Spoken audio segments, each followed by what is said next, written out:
President, Excellencies, it is symbolic that we gather here today in this distinguished Hall of Nations to remember and honor the victims of World War II.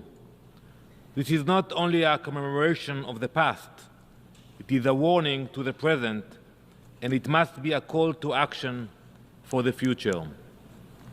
Too often, the story of the Holocaust is told from the moment the gates of Auschwitz opened. But that is not where it began.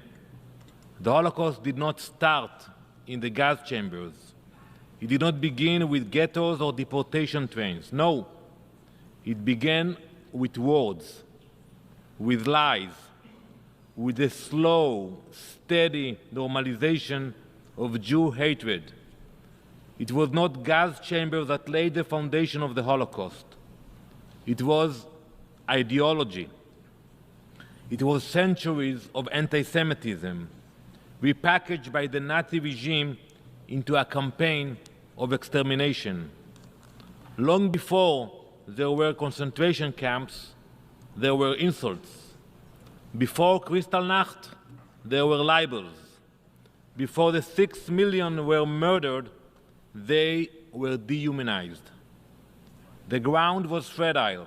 The hatred was ancient. The world had seen it before, but it looked away.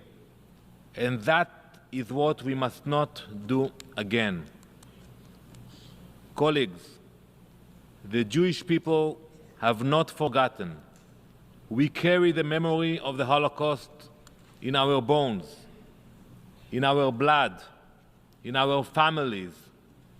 As Israel's ambassador, I stand here to speak not only for the memory of the 6 million, but for the mission they passed on to us, to ensure that what happened once will never happen again. But I must say that hate is again gaining momentum. Today, in 2025, we are witnessing an explosion of anti-Semitism that is impossible to ignore and harder still to bear. Synagogues are attacked. Jewish students are hunted across campuses.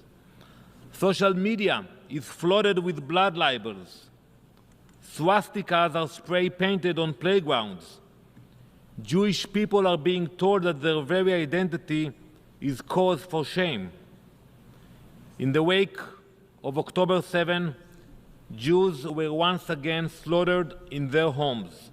Babies, mothers, entire families. We saw not universal condemnation, but justification. We saw not global solidarity, but silence, or worse, even celebration. What are we to make of a world that claims to remember the Holocaust, but refuses to recognize anti-Semitism today? Have we learned nothing? When terrorists film their massacres, parade dead kidnapped children through the streets, and then call it resistance, and the world justifies it, what lesson from World War II was truly learned? When Jewish grief is questioned, when Jewish trauma is dismissed, when Jewish life is treated as negotiable, what has remembrance really achieved? When the world allows Jewish hatred to fester, Jews are murdered. That is fact. That is history. That is why we cannot separate remembrance from responsibility. That is why I urge all member states to adopt the IHRA definition of anti-Semitism. As a nation born from the ashes of the Holocaust, a nation our murdered grandparents could only dream of, we do not take this task lightly. We will continue to educate. We will continue to speak the truth. We will call out anti-Semitism, even when it comes dressed in the language of human rights. Because anti-Semitism has evolved. It no longer always wears a swastika. Sometimes it wears a suit.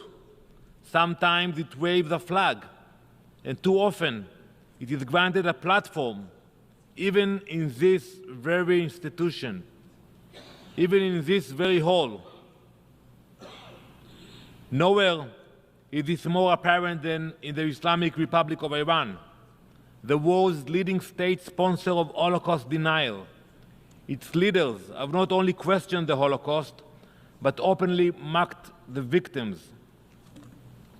While denying the murder of 6 million Jews, they dream of doing it again. Iran's supreme leader has repeatedly and proudly called for the destruction of the State of Israel, home to over 7 million Jews. They are not alone. Iran has outsourced this genocidal agenda to its terrorist proxies. They are instruments of Iran's Sikh mission, a mission inherited from the Nazis to wipe Jewish people from the earth, and that is a member state of the United Nations. Look at the Houthis in Yemen. From hundreds of kilometers away, they fire ballistic missiles at Israeli population centers simply out of hatred of Jews. We have no border with them. We have no conflict with them. Pure hate. But unlike in the Holocaust, the Jewish people are no longer defenseless. Today, we can rise and strike back. We will do whatever we deem necessary to prevent a second Holocaust, whatever it takes. That is why this commemoration matters, because we need more courage to confront the evil that remains, hoping to drag us backwards. Today, as we remember the victims of World War II, let us remember all of them: the soldiers who fought evil, the civilians caught in the crossfire, the nations that paid the price, and the Jewish people who bore the worst of humanity's failure to stand up in time. If the UN is to honor the legacy of World War II, it cannot do it selectively.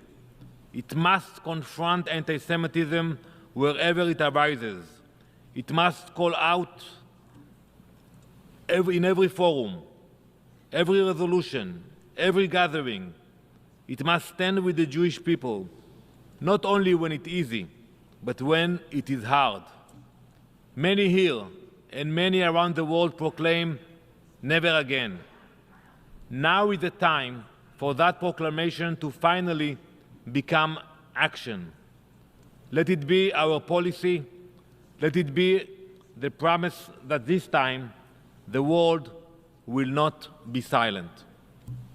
Thank you.